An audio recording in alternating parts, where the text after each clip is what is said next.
할렐루야. 우리 주님의 높으신 이름을 찬양합니다. 여러분 반갑습니다. 이렇게 오랜만에 몇 달 만에 여러분들의 얼굴을 직접 이렇게 뵙고 같이 하나님께 예배드릴 수 있게 돼서 이 가슴 벅찬 마음입니다.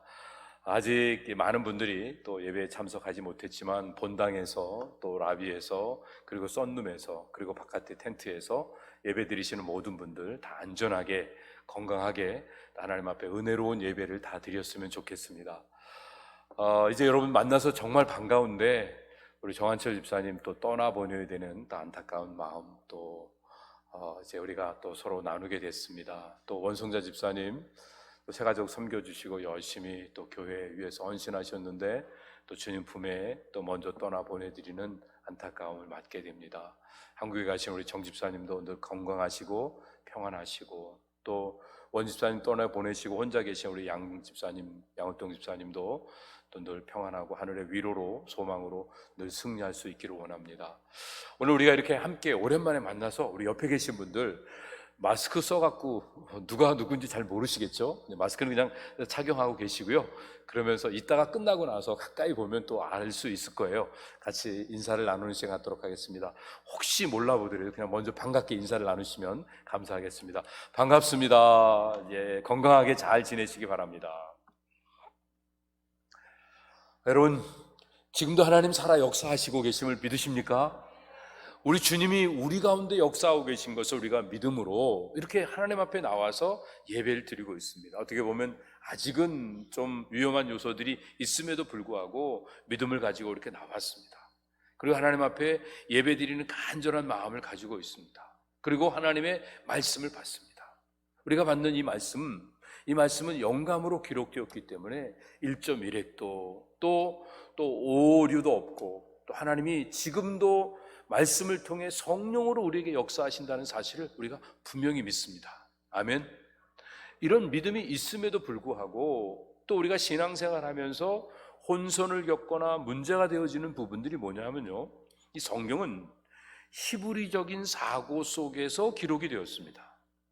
그런데 이 성경 말씀대로 살아가고 있는 우리는 이미 이 세상의 흐름 속에서 헬라적인 사상의 영향을 받아서 거기에 끌려다니고 있는 이런 안타까운 일들이 오늘 현실 속에서 문제가 되어집니다. 쉽게 표현하면 무슨 얘기냐면요, 히브리적 사고 속에서 우리는 우리의 개체가 중요한 게 아니라 공동체 안에서 우리가 함께함으로 인하여서 행복할 수 있고 평안할 수 있고 기쁨으로 또 하나님이 주시는 은혜와 복을 누릴 수 있다는 이런 원리 속에서 하나님의 말씀을 우리가 받으며 살아가고 있습니다. 그런데 어느 날 이 헬라의 영향을, 헬라의 철학과 사상과 학문의 영향을 받으며 살다 보니까 개체가 중심이 돼서 내가 중심이 되지 않으면 편안하지 않고 내가 희생되어지는 일들은 나는 도무지 하고 싶지 않은, 내가 손해보는 일들은 절대로 하고 싶지 않은 이런 일들이 신앙 안에서 교회 안에서도 점점 팽배해가는 안타까운 일이 생기고 있습니다. 우리 몸은요 그 세포로 구성이 되어 있죠. 근데 이 세포가 분자가 이렇게 모여서 세포가 되는 겁니다. 근데 그 분자 안에는 더 쪼갤 수 없는 원자 아톰이 있습니다.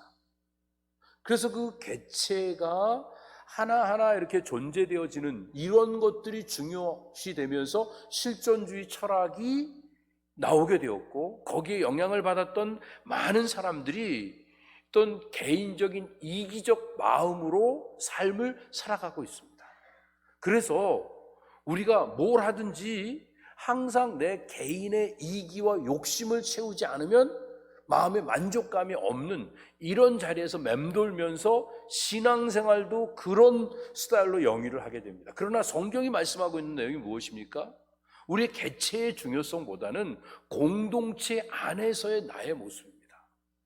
그래서 우리 모두가 다 하나님과의 관계 속에서 행복할 수 있고 그리고 이웃과의 관계 속에서 사랑을 주고받을 때 어떤 면에서 보면 내 것을 내 것이라고 주장하는 것보다 내 것을 가지고 다른 사람을 섬길 때 진짜 행복하고 평안할 수 있는 이런 삶을 살아가도록 하나님이 우리에게 하나님의 형상을 부어주신 겁니다. 그런데 그 모습을 우리가 아직도 갖지 못하고 세상적 원리 속의 삶을 살아가면 문의는 그리스도인이고 우리가 생각으로는 구원받았다고 확신을 하면서도 실제로 천국을 누리지 못하고 삶을 살아가고 있는 겁니다. 여러분, 미래학자 중에 엘빈 토플러라고 하는 사람이 제3의 물결이라는 책을 써갖고 선풍적인 인기를 끌었고 많은 사람들에게 또 영향을 주고 있고 그러죠. 그분이 얘기하는 게 뭐냐 하면 우리가 미래의 주인공이 되려면 미래에 무슨 일이 일어날지를 알고 대비해야 된다는 겁니다. 중요한 얘기예요. 그런데 미래를 우리가 어떻게 알 수 있습니까? 그런데 우리는 걱정할 필요가 없는 게 성경은 미래에 대해서 우리에게 모든 것들을 잘 알려주고 계십니다. 우리 최후의 미래가 죽음까지죠. 그런데 죽음 이후의 세계까지 성경은 우리에게 분명히 알려주고 있습니다. 그 죽음 이후에 어떤 일이 일어나고 있습니까? 주님이 재림주로 심판하실 때 이 세상이 다 새롭게 되어집니다. 그래서 우리가 온전한 구원을 받게 되고 천국에 들어가서 삶을 살게 되는데 하나님 나라가 이 땅에 이루어지는데 여전히 이기적이고 너 개인적이고 그리고 나만 아는 삶을 살아서 남의 것 빼앗아서 내 욕심 채우는 이런 자리에서 맴도는 천국에 산다고 하면 그 천국이 얼마 있으면 오염되지 않겠습니까? 그 천국에 사람들이 많아지면 그 천국이 지옥으로 바뀌어지게 될 거란 말이에요. 그러니까 천국은 누가 갈 수 있습니까? 이렇게 내 안에 이기와 욕심, 자아가 깨어지고 그리고 십자가의 표적이 가슴에 새겨진 자, 하나님의 사랑이 그 마음에 새겨진 자, 가치관이 전환되어지고 삶의 그 기쁨과 목표가 달라진 이런 사람들이 예수 그리스도의 십자가의 보혈의 흔적을 가지고 살아가는 사람들이 모여있는 천국이 온전한 천국이 되어지는 겁니다. 그래서 하나님이 다스리는 그 다스림 속에서 기쁨을 누릴 수 있게 됩니다. 이런 가치관의 전환이 이루어지지 않으면 하나님 나라가 온전히 우리에게 이루어지지 않기 때문에 이 땅에 계시면서도 예수님께서는 계속적으로 하나님 나라의 가치를 설명하십니다. 오늘 본문에 있는 내용도요, 예수님이 한 가난한 여인이, 홀로 사는 여인이 헌금 드리는 것을 보고 계시다가 많은 사람들이 헌금을 했음에도 불구하고 이 여인이 가장 큰 헌금을 했다고 칭찬을 해주고 계십니다. 사람들은 헌금의 액수를 봅니다. 그런데 하나님께서는 그 헌금한 사람의 마음을 바라보고 계십니다. 그래서 어떤 평가를 하고 계십니까? 이 사람이 제일 큰 헌금을 했다. 오늘 본문에 있는 말씀 보죠. 1절에 있는 말씀 보세요. 예수께서 눈을 들어 부자들이 연복에 헌금 넣는 것을 보시고, 자, 하나님이 지금도 우리를 보고 계십니다. 뭐 때문에요? 하나님은 지금도 사람을 찾고 계세요. 어떤 사람을? 전심으로 자기를 향하는 사람. 이 전심이라고 하는 표현을 영어로 쉽게 표현하면 올인한다고 하는 겁니다. 하나님 앞에 올인하는 사람에게는 능력도 주시고 지혜도 주시고 하나님이 예비하신 복도 허락해 주십니다. 하나님의 유업을 온전히 다 누릴 수 있도록 하나님께서 은총을 주시는 것입니다. 자, 예루살렘 성전의 구조를 보면요, 헌금함이 그 지성소나 성소에 있는 게 아니라 이 성전 마당에 있습니다. 여인들까지도 들어올 수 있는, 이스라엘 백성이면, 이방인들은 아니지만 이스라엘 백성이면 누구든지 들어올 수 있는 마당에 있기 때문에 그곳에 13개를 쭉 늘어났기 때문에 누구든지 이렇게 보면 누가 헌금을 어떻게 하는지 쉽게 다 볼 수 있게 만들어져 있는 것입니다. 그런데 오늘 본문에 있는 내용은요, 20장 내용과 무관하지 않습니다. 20장에서는 홀로 사는 한 불쌍한 여인들이 세상의 보호를 받지 못합니다. 남편이 도와주지 않으니까 사는 게 힘듭니다. 그래서 법적으로 보호를 받게 하기 위해서 서기관들이 보다도 하나님의 뜻대로 잘 살 것 같으니까 법정 대리인, 보호자 역할을 하게 또 법으로 정해놨던 것입니다. 그런데 그 불쌍한 여인들을 보호한다고 하면서 그들을 갈취해 가기 시작했습니다. 그들이 도와준다고 쩔쩔매면서 막 고맙다고 하니까 뭐 사람들 앞에 또 이렇게 자기가 교만한 모습도 있었지만 더군다나 그 여인들 앞에 가면 더 교만하게 의시되면서 함부로 그 여인들을 호령하고, 그리고 그 여인들 것을 자기 것인 양 막 취하고 그러는 이런 못된 모습들에 대해서 예수님이 경고를 하셨습니다. 그런데 오늘 본문에서는요, 그 한 여인의 행동이 다른 어떤 여인의 행동보다 더 귀하고 복된 모습임을 예수님이 설명하고 계시는 것을 보게 됩니다. 그러니까 이 20장의 내용과 21장의 내용이 자연스럽게 연결되어지면서 바른 신앙생활이 무엇인가, 이것을 우리에게 알려주고 계시는 이런 내용이 나오고 있는 것입니다. 오늘 이 20장에서 잘못된 서기관들의 그 외식하는 것, 그 불의, 이런 것들에 대한 경고가 더 나아가서 우리의 진짜 신앙생활이 무엇인지, 이 외식적으로 하는 신앙생활이 아니라 정말 경건하고 정말 하나님 앞에 헌신하는 모습이 무엇인지를 이 여인을 통해서 깨닫게 해주시는 것입니다. 우리가 얼핏 생각하면 예수님 그걸 어떻게 하시냐, 그 여인이 자기 생활비 다 드렸는지 어떻게 하느냐, 아니 그 여인이 생활비가 얼마인지 그걸 어떻게 하느냐, 이렇게 접근할지도 몰라요. 그러나 우리가 염려할 거 없는 건 예수님은 전지하신 하나님이시니까 그 10년까지 다 보시니까, 그래서 누가는요, 예수님이 어디에 관심을 갖고 계신지 예수님의 시선에 초점을 맞춰서 기록을 했던 것입니다. 2절 말씀 보죠. 또 어떤 가난한 갑에 2렙돈 넣는 것을 보시고, 이 가난하다고 하는 페니크란이라고 하는 이 단어는요, 아주 가난한 상태가 극심한 것을 말합니다. 이 가난은 나라님도 어떻게 못한다, 이런 표현이 있듯이 누가 어떻게 섣불리 도와줘 갖고 해결되지 않을 만한 아주 극심한 가난을 얘기하고 있습니다. 근데 그 여인이 2렙돈을 하나님께 드립니다. 이 렙돈이라고 하는 단어는요, 유대인들이 쓰는 그 화폐 단위 중에 제일 작은 단위입니다. 그러니까 로마 시대에 썼던 그 고들란트와 비교했을 때 절반 정도 되고요. 또 하루 품삯이 한 달란트잖아요. 한 데나리온이잖아요. 한 데나리온의 128분의 1입니다. 그러니까 우리가 하루에 일당을 128불 받는다 그러면 1불인 겁니다. 그런데 보통 이제 50불 받는다 그러면 몇십 센트 되는 거죠. 그래서 이 너무 적은 단위이기 때문에 이 렙돈을 하나만 헌금하는 거는 못하겠습니다. 우리가 센트 하나 이렇게 헌금하는 거, 이거는 못하게 했던 겁니다. 그래서 최소한 헌금을 하려면 2개를 해야 된다, 이렇게 말씀을 정해놓고 율법의 규례를 만들어 놨었습니다. 그러니까 이 여인이 헌금한 건 헌금 중에 가장 적은 헌금이에요. 그런데 예수님의 평가는 가장 큰 헌금으로 칭찬을 해주시는 이 모습을 보게 됩니다. 그거를 어떻게 말씀하시냐, 3절 보세요. 가라사대 내가 참으로 알레도스 너희에게 말하노니 이 가난한 과부가 다른 모든 사람보다 많이 넣었도다.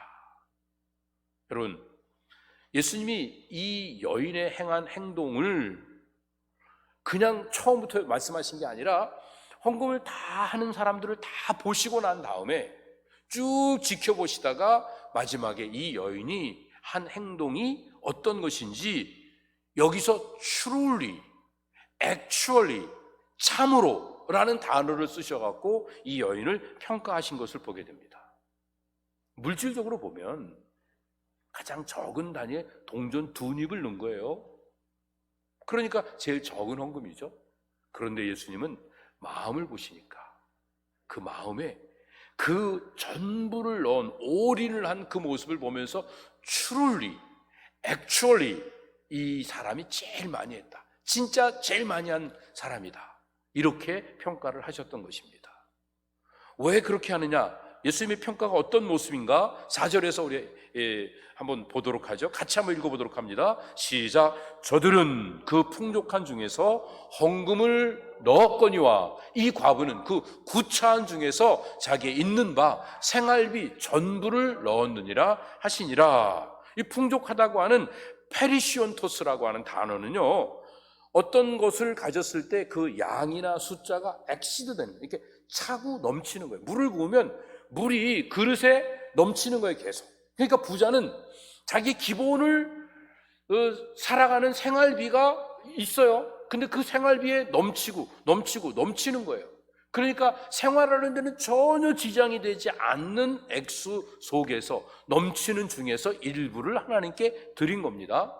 그런데 이 홀로 사는 여인은요, 구차한 중에 휘스테레마토스, 이 말은요 기본이 안 채워진다는 얘기예요.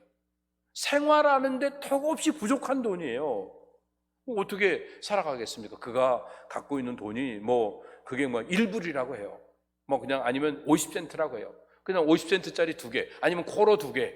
그거 가지고 어떻게 생활을 할 수 있겠습니까? 지금으로 따져도요. 그런데 그 생활비 중에서 뭘 드렸다고 하죠? 구차한 중에서 자기의 있는 바 전부 올인을 했다. 이렇게 예수님이 평가를 하시는 것을 보게 됩니다. 아주 적은 액수지만 자기의 생명을 유지하는 데 필요한 것을 주님께 전부 드린 것은 생명을 드린 것처럼 주님이 받아주십니다. 그러니까 오늘 우리가 여기서 도전을 받아야 되는 건 뭐냐면, 하나님 앞에 드릴 때 물질의 많고 적은 게 중요하지 않아요. 그건 사람이 중요하게 여기는 거예요. 하나님은요, 자기의 최선을 다해서 드리는 겁니다.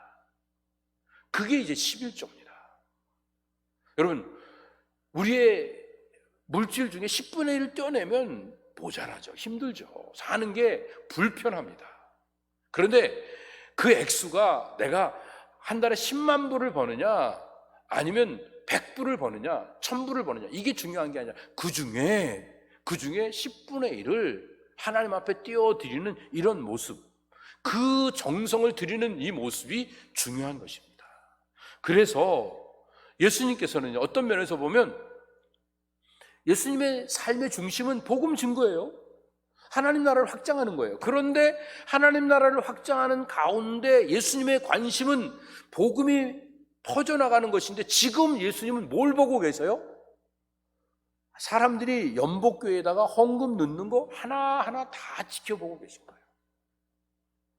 그러니까 우리가 복음을 증거하고 하나님 나라를 위해 헌신하는 이것을 주님이 원하시지만, 우리의 행동을, 우리가 주님 앞에 나와 헌금 드리고, 우리가 주님 앞에 나와 봉사하고, 우리가 주님 앞에 나와 예배 드리는데 최선을 다하고 마음이 올인이 되어 있는지, 그거를 주님이 보신다는 겁니다. 그러니까 나는 가난하기 때문에, 나는 어렵기 때문에 이런 핑계를 할 수가 없는 거예요. 내가 할 수 있는 것 중에 최선을 드리면 하나님이 받아주시니까. 이 여인은요, 다른 부자들과 달리, 다른 부자들은 이 엑시드 되어지는, 넘치는 것들 중에 오버플로잉 되는 중에서 일부를, 미래를 위해 준비해야 될 것 일부를 드린 것이었는데, 지금 여기 있는 걸 띄워드리면 자기가 사는데 당장에 불편한데도 드리는 이것은 하나님이 내 인생을 책임지신다고 하는 믿음 때문에, 하나님에 대한 신뢰 때문에 드렸으니까 주님이 그 믿음을 칭찬하신 것이지 그 돈의 액수를 칭찬하는 것이 아닌 것입니다. 돈 얘기하니까 이게 좀 감이 적을 수 있는데요, 그 신앙 얘기 해보죠. 우리 하나님의 말씀에 대한 많은 지식이 있는 사람과 부족한 지식이 있는 사람이 있습니다.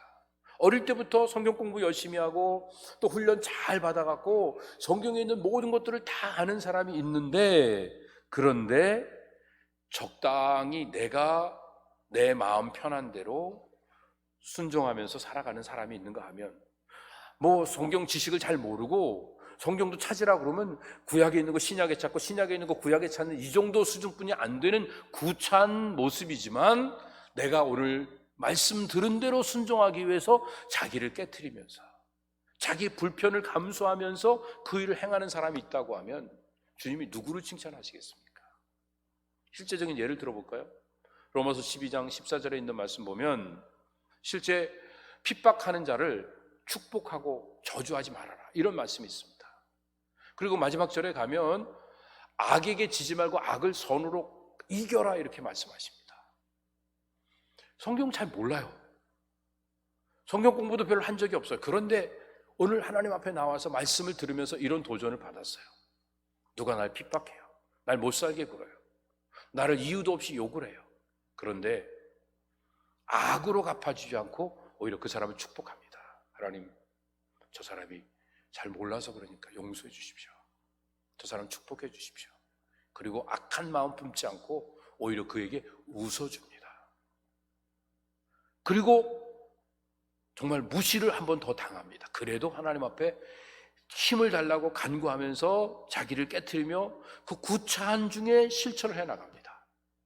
이런 사람이 있고요. 또 한 사람은 성경을 너무너무 잘합니다. 구약의 핵심이 무엇인지, 신약의 핵심이 무엇인지, 십계명도 외우고 주님이 주신 세계명도 외우고 다 잘 알고 있고 해석도 하고 이것도 다른 사람에게 막 가르쳐 줍니다.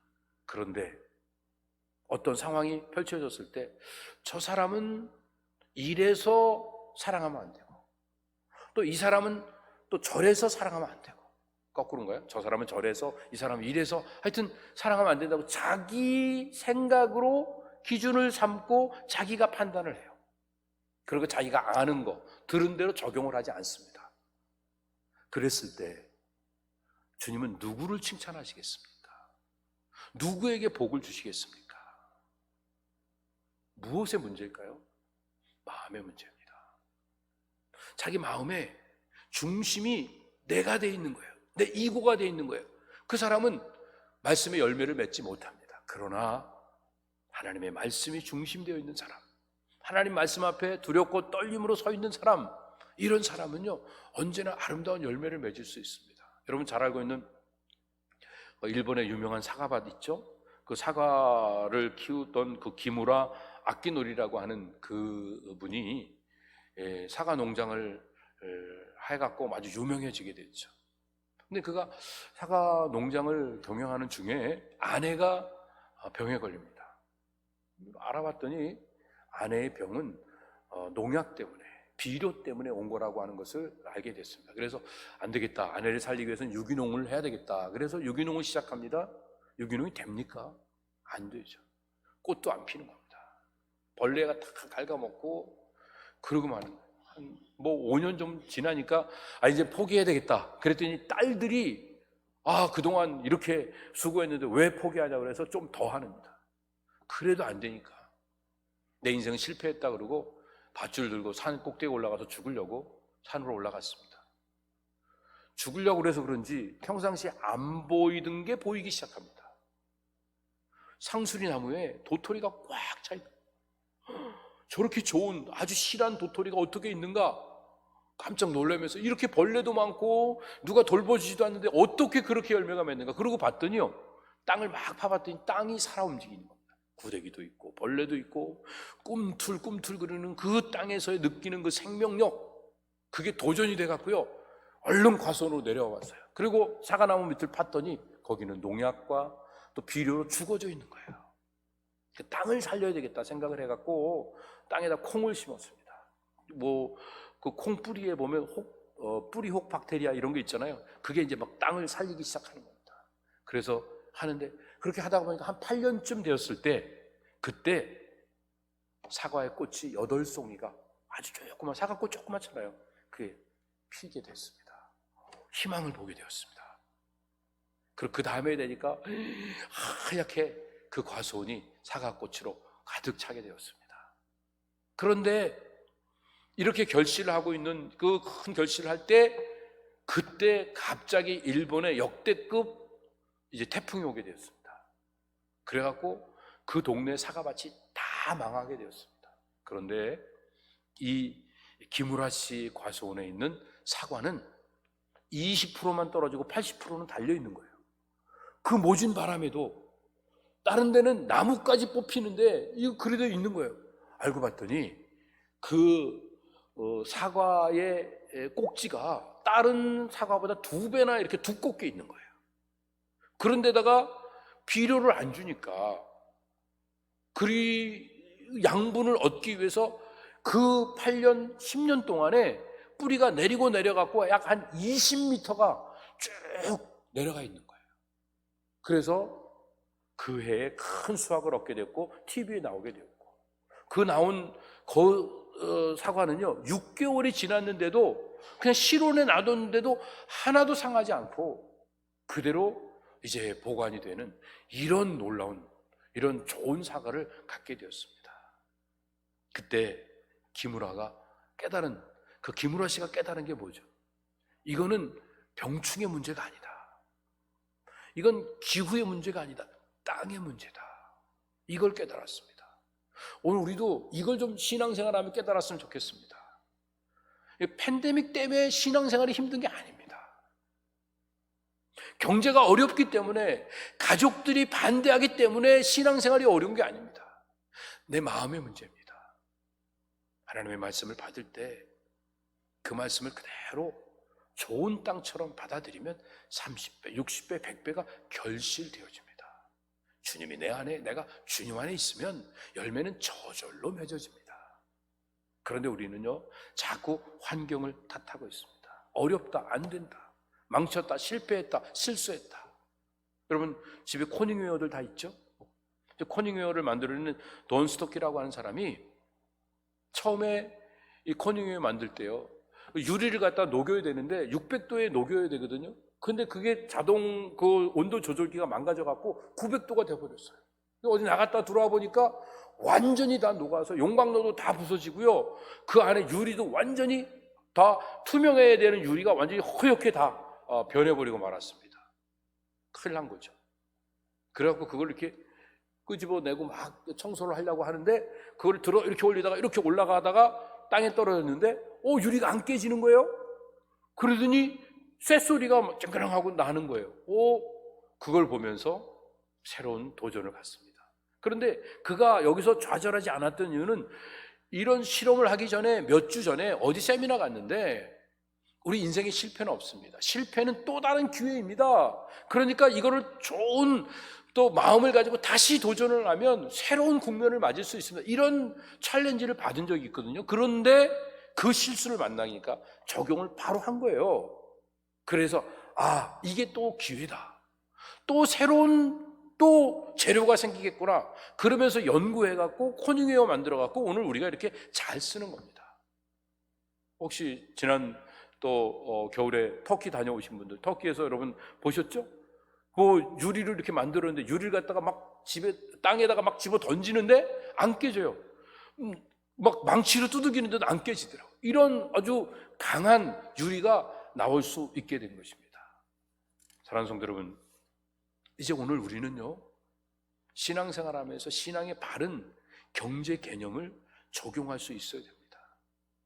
바른 신앙과 바른 영성은 무관하지 않습니다. 영성이 좋은 사람은 바른 경제관을 가지고 삶을 살아갑니다. 그러면 우리가 바른 신앙생활을 하기 위한 바른 경제관을 갖기 위해서 몇 가지 좀 점검을 해야 될 텐데요, 3가지를 같이 한번 우리 마음속에 새겨보면서 말씀을 통해서 이렇게 도전을 받아봅니다. 첫 번째가 뭐냐 하면, 내가 갖고 있는 게 적든지 많든지 지금 내가 들고 있는 건요, 하나님께로부터 받은 겁니다. 근데 이 사실은 알죠. 모르진 않죠. 근데 이거를 믿음의 고백을 하며 살아야 됩니다. 내가 지금 갖고 있는 게 하나님께로부터 왔습니다라고 하는 믿음의 고백입니다. 그 고백이 무엇입니까? 11조입니다. 이건 뭐 헌금 내라고 강요하는 게 아니에요. 자, 멜기세덱이 이 11조가 언제부터 시작됐죠? 아브라함 때부터 시작됐죠. 아브라함이 조카 롯이 잡혀가게 됐을 때, 다 재산 다 뺏기게 됐을 때, 그때 집에서 기른 군사들 데리고 가갖고 기습해갖고 찾아옵니다. 그래도 오다가 소돔 왕도 만나지만 멜기세덱 왕도 만납니다. 멜기세덱이 뭐라고 그러죠? 막 대접하려고 그러니까, 나 대접하지 말고 그리고 하나님께 찬양하라. 너를 승리케 하시고 너를 구원하신 분이 하나님이시다. 하나님을 찬양하라고 하는 명령을 듣고 아브라함이 한 게 뭐였죠? 그게 11조였습니다. 그러니까 11조는 하나님을 찬양하는 겁니다. 어떤 찬양입니까? 내 모든 소유가 하나님께로부터 왔습니다. 이 머리에 있는 게 아니라 삶으로 구체적으로 보여주는 이런 일들입니다. 내가 헌금을 많이 했다, 아이고 난 조금 한다, 이렇게 연연하고 있는 거, 아직도 내가 갖고 있는 물질이 내 거라고 하는 이런 개념을 못 버리고 지금 거기에 머물러 있는 겁니다. 실제로 우리가 해야 되는 일들은요, 지금 하나님께로부터 온 것을 하나님께로 돌아가게 하는 겁니다. 때로는 차고 넘칠 수도 있지만 내가 기본적인 생활이 안 될 수도 있습니다. 그런데 기본적인 생활이 안 되는데 하나님 앞에 돌려드리는 것은 하나님이 더 귀하고 복되게 보신다는 것을 오늘 말씀하고 계신 겁니다. 두 번째 우리가 도전받아야 될 건요, 하나님 앞에 드려지는 헌금은요, 이 어려운 여인, 홀로 사는 여인이 드렸던 헌금처럼 자기 생활비 전부를 드렸던 것처럼 정말 정성껏 귀중하게 모아진 것들입니다. 그러니까 헌금의 액수가 적더라도 더 많이 내라고 강요해서는 안 됩니다. 이게 헌금이 막 차고 넘친다고 우리 마음대로 낭비하고 허비해서도 안 되는 것입니다.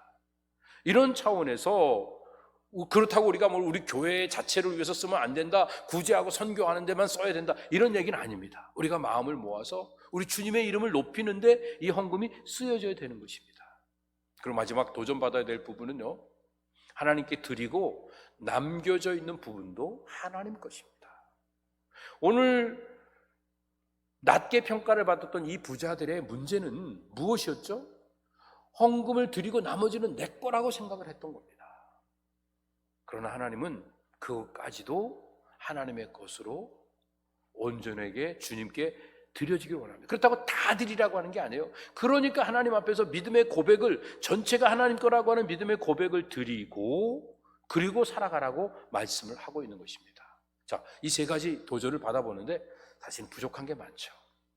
어느 때는 11조를 다 못 드리며 지낼 때도, 갑자기 큰 돈이 생겼을 때, 집 하라고 큰 돈이 생겼을 때 11조 못 드릴 때도 있고, 또 뭔가가 내가 쓸 일이 있는데 그만큼 돈이 생겼기 때문에 거기서 11조를 떼내면 내가 쓸 게 모자라니까 그래서 11조를 못 드리는 경우도 있을 수 있습니다. 아직까지는 생활비 11조도 내가 못하는 경우도 있습니다. 이럴 때 우리는 어떻게 하느냐? 11조 그거 꼭 필요한 거 아니야? 꼭 11조 율법적인 이런 생활할 필요 없어. 그냥 마음을 드리면서 또 열심히 그냥 정직하게 살면 돼. 하나님 앞에서 정직하게만 사시면 됩니다. 못해도 괜찮습니다. 그래서 하나님은요, 하나님 앞에 드려야 되는 것은 not be good to God, but be honest to God. 우리는 하나님 앞에서 막 굉장히 훌륭해지려고 할 필요가 없습니다. 그냥 정직하면 됩니다. 하나님, 제가 아직 제 삶의 수입의 11조를 못 드립니다. 11조 드리면 아직까지 제가 너무 불편하니까 이게 사는 게 너무 엉망입니다. 그래서 못합니다.